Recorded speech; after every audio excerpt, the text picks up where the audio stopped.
Hey guys, welcome to Naomi's Scrappy Retreat. We are doing some closet living. So I say closet living because if you've seen any of my other videos, you know I live in a small apartment. So I just thought it would be kind of fun to show you some of my day-to-day closet style living, including cooking, crafting. Like I've done crafts before, but what you've seen in my previous videos is all the craft area I have to work with. So I was talking to a friend the other day and she said, Naomi, it'd be a really good idea to just, show how you can do things on a smaller scale. So that was one of the reasons why I started the videos the other day about little closet gardening because, I just have a couple plants in a couple little containers and then someone made me a small little raised bed. So you're going to see that journey, and then you're also going to see some other things. So I had made a gluten-free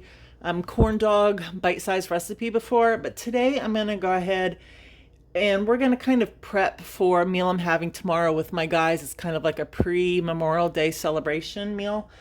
But there's a couple things I wanted to go ahead and prep. One of them being watermelon, cutting the watermelon. So I'll show you two different ways to cut the watermelon. One of them being a chicken, because I don't know if his son likes, he doesn't even know if his son likes salmon. And I bought my guy and I salmon to eat. So I want to go ahead and just make some chicken tenders, really easy, that I know that he likes, that I've made him before. And then I also want to make a gluten-free banana bread, and it's a very easy recipe. I've told you before that I was going to make it, and it's been a while since I've said that, so I wanted to go ahead and make it. So I hope that you stay along through this whole thing and watch. If I can remember, if I can try to do this, I will try to put down in the description box below, like what the stages are of what I'm making. So first we're going to make chicken, and I went ahead and I had a little bit of like an Italian dressing. It's kind of like a submarine dressing, and I kind of ran out, so I'm just using something else I have on hand. You can use whatever you want, and I have made my own Italian dressing before. I have also I just pick up whatever's on sale. Typically I try to watch the fats and the carbs, typically, not always, but so I just kind of wanted to show you just an easy method of doing this. So just shake it up, and then I'm just going to put a little bit extra in there. I'm not really sure, and you can put as much or as little as you want because all you're doing is cooking it. And I'm just going to use chicken tenders today. So I had already taken part of this wrapping off, so I apologize, I am away from it. But I'm using a clean fork, and I'm just going to go ahead and lay this in. Yes, you should probably go ahead and turn your stove on and get your pan preheated. But I'm going to show you that you can do it, either way. That way you can see that either way will turn out and will be just fine. So let's go ahead and get this last piece in. Now what I am going to do is I am going to salt and pepper this just really quickly. So I just have some ground pepper. You can use regular black pepper if you want. You can add other seasonings if you want. Now, if I had more herbs in my garden that were growing well, I would do that. I'm not sure of his love of herbs, so I will just, I just know I'm just using a little bit of what I know. And again, this is just a Mediterranean pink sea salt. It's one of my favorites. It's also better for you. So I'm going to turn my oven on, my stove on, and we're going to cook this. I'm going to fast forward through this because you do not need to see this part. It's going to heat up, cook for a little bit. We're going to flip it. When I go to flip it, I'll fast forward, or I'll just start the process all over again, and then you can see what's going to happen. So grab your water, grab your tea, join me, give you coffee, whatever you have, join me. And if you like this, please hit the like button, subscribe. I'll be back in just a little bit. So as you can see in here, I had turned this all the way up. I have an electric stove, and it's turned up all the way to 6. I always cook on 6. I don't know why. I just do. Sometimes I will lower the heat, but this is on 6, so you can adjust it to however you want to cook it. It's probably better to actually do it at a lower temperature But again, I always cook everything on 6, I guess because it's faster. So that's what I'm doing. I'm gonna go ahead and get my fork. Except for that, I threw it into my soapy dishwater, so that's not gonna work. So I'll get another fork. And as you can see from here, it's starting to turn white up the sides. That means the bottom is cooking and getting done. So once that gets a little bit more up the sides, then I will turn it over. And so far it's only taken a minute 30 just to get to this point. One of the things I like about chicken tenders is that they are a quick, easy cooking chicken part of the chicken. Now you can of course use chicken breasts in this, you can use chicken thighs, you can do whatever you want to do.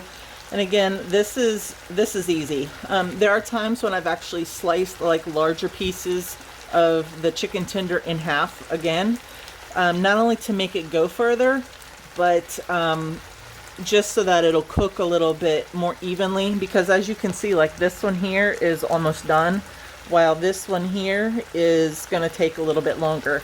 But honestly, it's okay. It's not going to make a difference. So I get a little antsy because I want to go ahead and flip these over, and I know I need to wait just a hair longer. This one I can go ahead and flip. So it's best to not use metal if you have a non-stick coated pan, it's best to not use metal. If you're very careful, you could. I'm just using the fork and barely going in, so I know that it'll be okay. You can use tongs, heat resistant like coating on them, plastic type coating, and I love them. So I use those a lot for turning things when I have a larger amount or when I need to get under something. So I use those a lot. The other thing you want to try to do is make sure that your pan is more centered, which I did not have that more centered.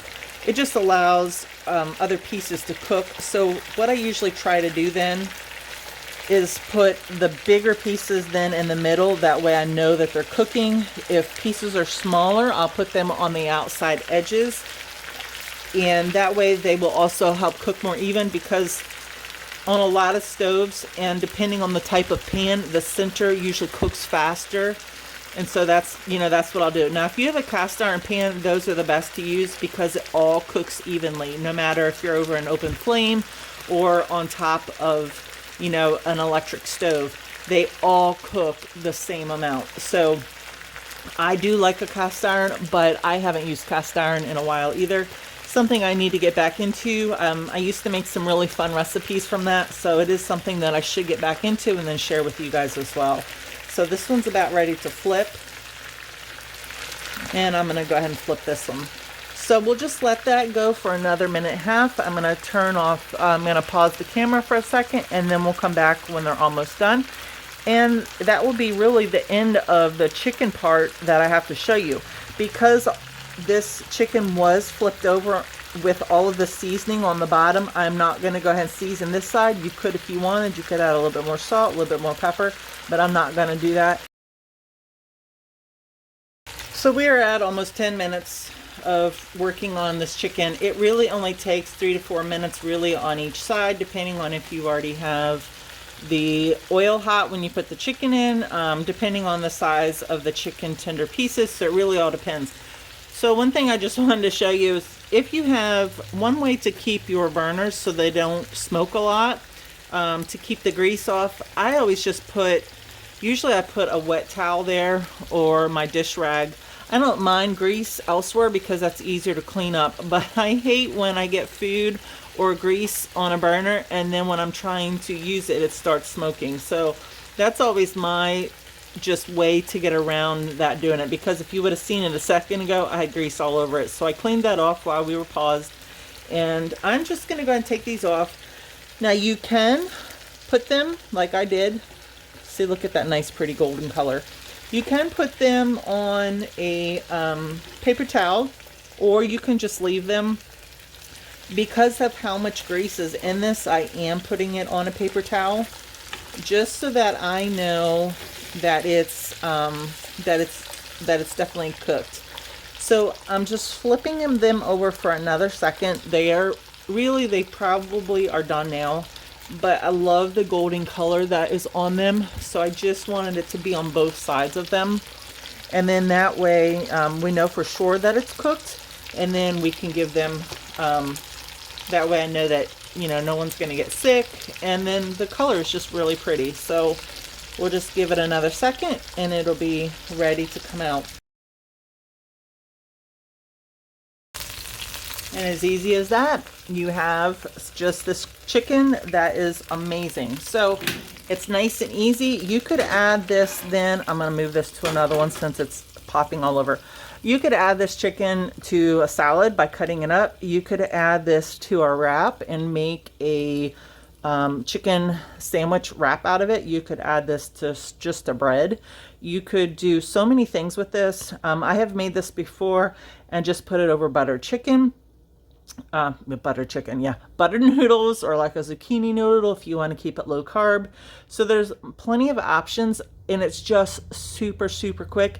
If you have an Instapot or a rice cooker, you can make rice while this is cooking and have this with rice and a veggie, and you've got a meal. And again, this was done in just under 10 minutes. I know we're probably like at the 12-minute mark, but this was done in just under 10 minutes. So that's for this part, and I'm going to pause it for a second because we're going to go ahead and get the banana bread muffins started. So I'm going to gather all my ingredients for that and then bring you back in to show you that. And then while those are cooking, we're going to cut the watermelon. So stay tuned. Okay guys, so we're back. We are going to make gluten-free banana cinnamon chocolate chip muffins. Now you can put in this whatever you want, but this is how I make it, and I'll explain why in a minute. You can use any gluten-free cake mix. Just know, like, I got this one at Walmart and it was $1 something or $2 something. It's really pretty inexpensive for gluten-free items. If you buy other brands, you will find that they're closer to $4 or $5, over $5. You will find that certain cake mixes have a different taste or a little bit of a texture, but I still use the same ingredients no matter what I'm making. So no matter what cake mix I can find at the moment. So just happened to be at Walmart and I picked one of these up. So gluten-free cake mix.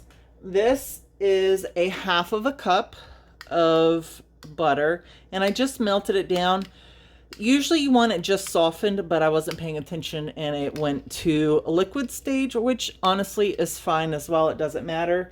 You just want to make sure you don't cook your eggs when you put your eggs in. I have three eggs here. I also have 3 very ripe, ready to go bananas. You can use 2 if you want. I always prefer 3.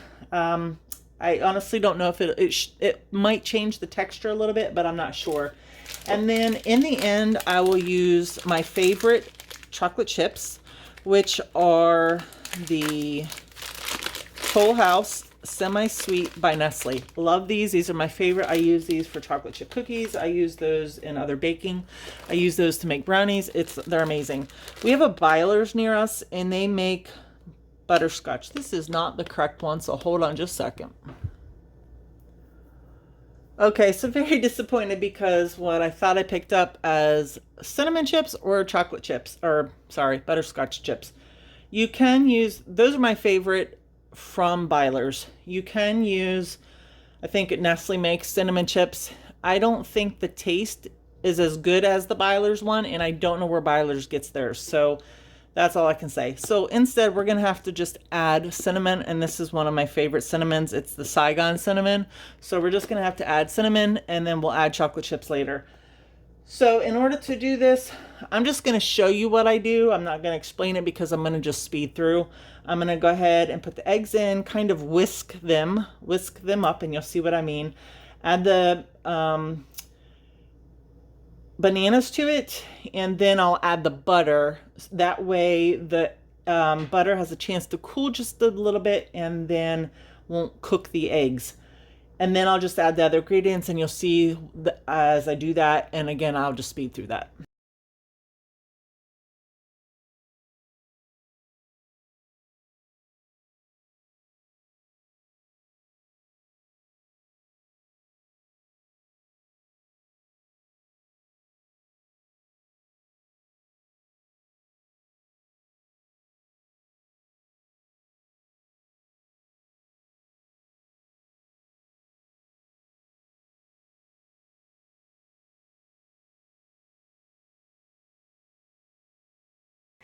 So again, it's about half of a tablespoon. I just use another spoon and dip it off, push it off, whatever you want to call it.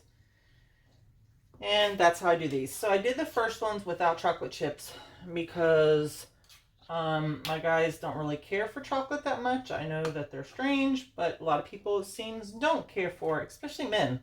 So I'm not really sure why that is. So we're going to just put these in.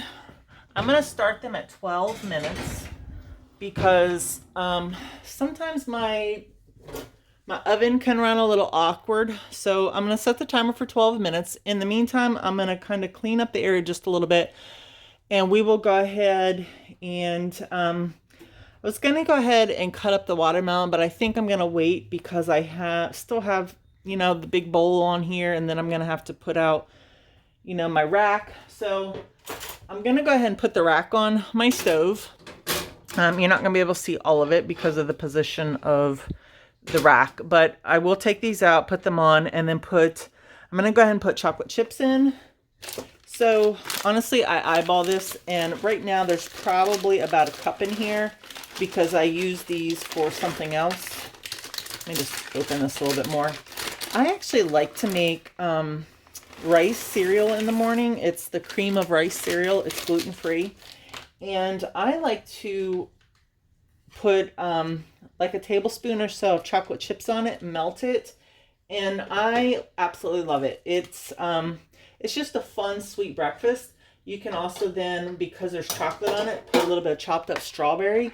And so it just kind of makes it a fun, let me set my timer before I forget. So just kind of makes it a fun, kind of a healthy treat in the morning. And so I've been kind of using on that bag for a little bit. And again, this is what a half a cup looks like. So you could use more, you could use less. If you like nuts, you could put nuts in it. I'm not really a big nut person in my banana bread. I know.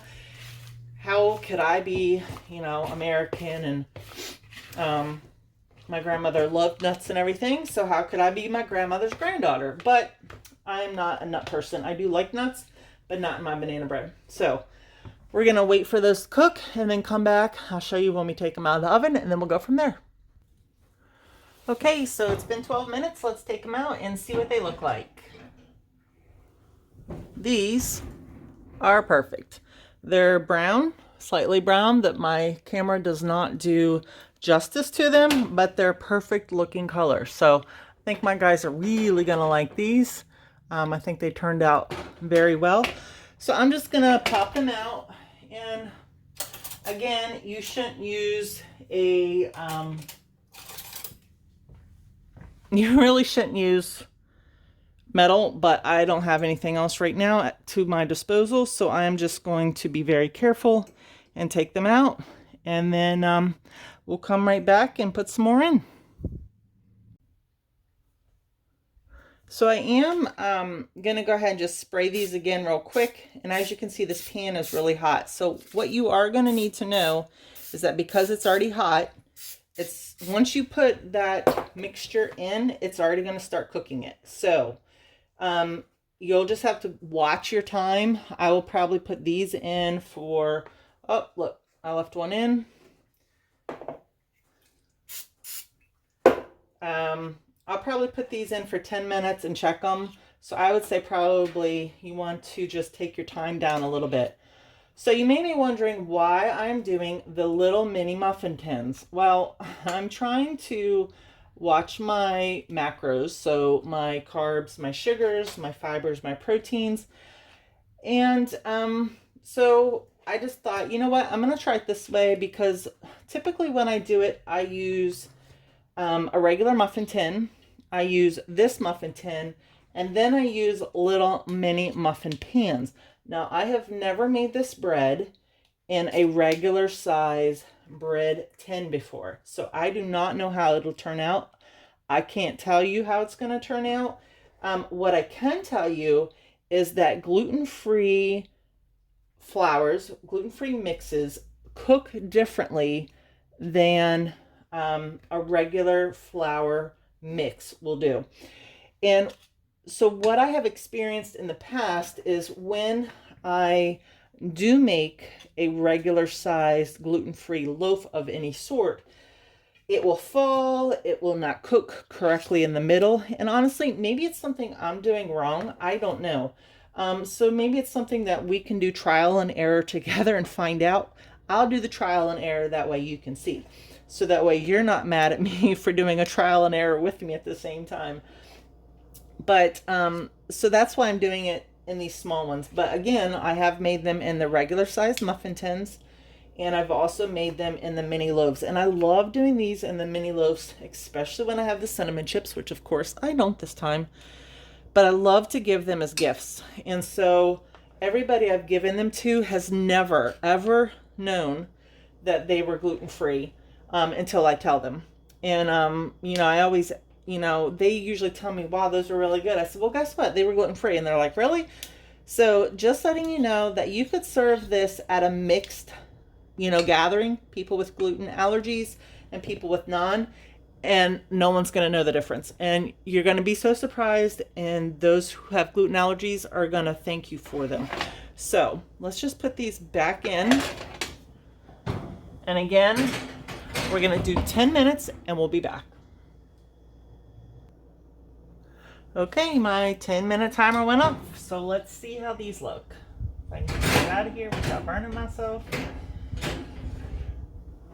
Perfect. So 10 minutes was perfect for reusing a pan, the mini muffin pan, in order to cook in them again. So what I'm going to do is I'm going to go ahead and take these out, and these ones have, because they're so small, have already cooled. So I'm going to go ahead and put those in a container. That way I will have room for some more of these mini muffins. And then when the ones with the chocolate cool, we're going to taste them, because while I like the plain ones with the cinnamon, I love chocolate. So, which is why most of these have chocolate. Hello. So we'll be back in a second. So I have to tell you something funny. That happens sometimes, which actually this is only the second time it's ever happened to me. But I'm putting in, oops, I'm putting in these banana muffins into a bag so my guys can take them home tomorrow. And they start falling out the bottom of the bag. I was like, okay, that's interesting. And there's a hole in the bottom of the bag. So come straight out of the box and there's a hole in it.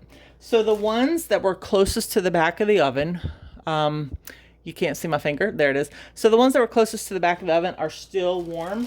So I'm gonna leave the bag open, but I'll also add a couple chocolate chips in case they want to give some to their mom who lives close to them. So that's what I'm going to do for now, and we'll get back to getting these little guys with the chocolate chips unloaded, so that way I can get some more in this pan. And again, all I'm going to do is the same process. I'm going to spray it a little and you know, put them in the pan, set the timer for 10 minutes, stick them in the oven. And so there's no reason for you to see this process all over again. Hopefully by the time these are out of the oven, the new set is out of the oven, we can taste these and then move on to cutting up our watermelon, which is what I am so excited for. The guys love watermelon, especially his son. And so I'm excited to make them for them, to cut it up for them, but also to show you two different ways of cutting them up if you're having, because it is Memorial Day on Monday. In case you're wanting to take some to a picnic, just show you two different ways of cutting it instead of the normal slice that you see, you know, triangular slice that you see.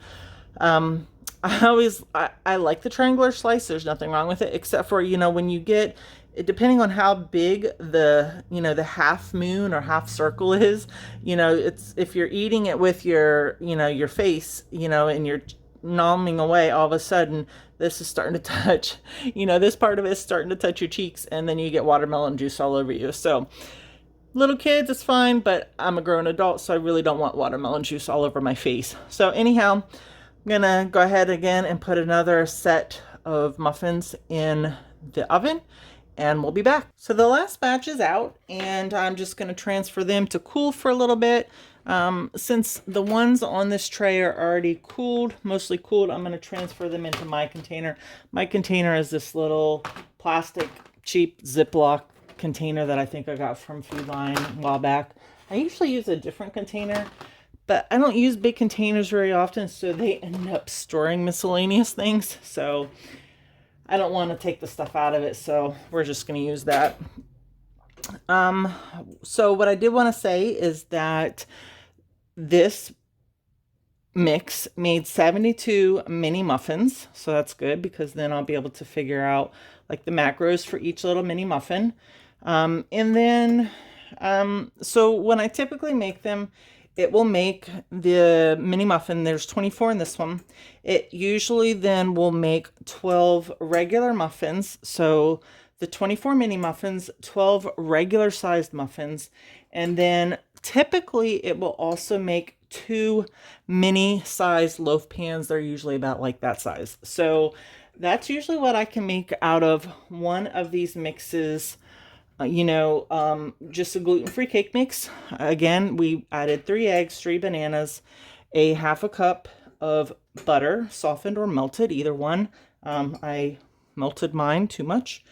And then chocolate chips. So again, there was probably, and cinnamon chips, nuts, whatever you want to put in it.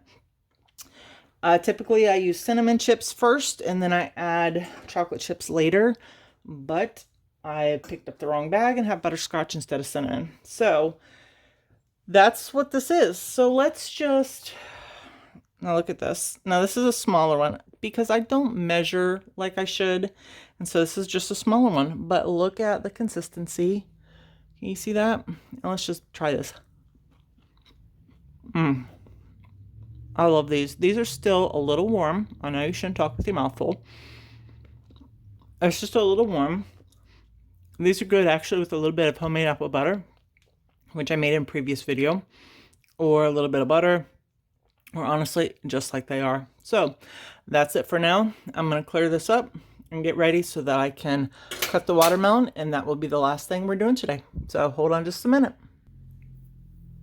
So I call this closet living. This is closet cooking because I have such a small space. So this is like, my span is about 9. So I have maybe 18 inches of workable space here from the front to the back. It's just a hair over, but not much. So I have about 18 by 20, and my cutting board is a little bit bigger. I haven't measured it, so I don't know what size it is. So it actually sits on the edge of the sink and then the edge of the stove. So it kind of wobbles a little. So I just, I try to put a little bit of wet dish rag underneath of it so it doesn't move around a lot. And then if any juice flows down onto that, it'll catch it instead of going down in between the crack of the countertop and the stove. So just a little tip. If you do have a plastic cutting board and it's sliding around, just wet your dish rag, put it underneath, and it'll help keep it from sliding. Now there is nothing on the other side, but it is pretty stable, and I'm not going to be doing like a lot of acrobatics with this. So give me a second, let me grab the watermelon. So if you grow the watermelon yourself, you can just wipe it off a little bit so that way there's no dirt or anything on this. You can, if you buy it from the store, it's good to use like a a vinegar water mixture, because the vinegar is like a natural disinfectant. And then that way, if there happen to be any germs on this, you won't be cutting them into the watermelon. So I'm just going to grab a really sharp knife and start to cut on this. So again, I'm just going to be cutting a watermelon, and I am going to show you 2 ways. Again, a lot of people cut with the slices, and there's nothing wrong with cutting with the slices. I just wanted to show you a different way to cut it, and then we're going to cube it again afterwards. So let me show you the first way. I just want to cut it in the center, go down. Ooh, do you hear that? That sounds like it should be good and right. Okay, and I did buy a seedless. A lot of people like the seeds. I prefer the seedless just because it's easier to eat. Now all I'm going to do, excuse the motorcycles in the background. So I live in the middle of town, and my noises around me get very loud. So you just want to cut down, and again, the sizes that you make this is up to you. I usually try to do an inch to an inch and a quarter slices. Again, watching your fingers. Please don't slice your fingers.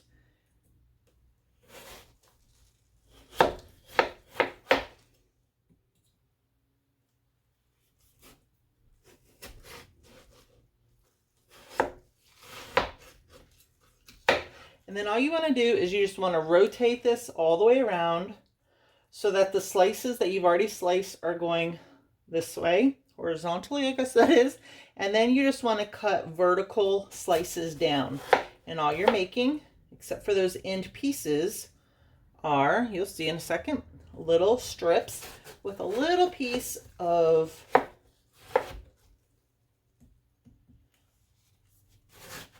watermelon rind to hold on to it. Sorry, I was so busy cutting I forgot to talk.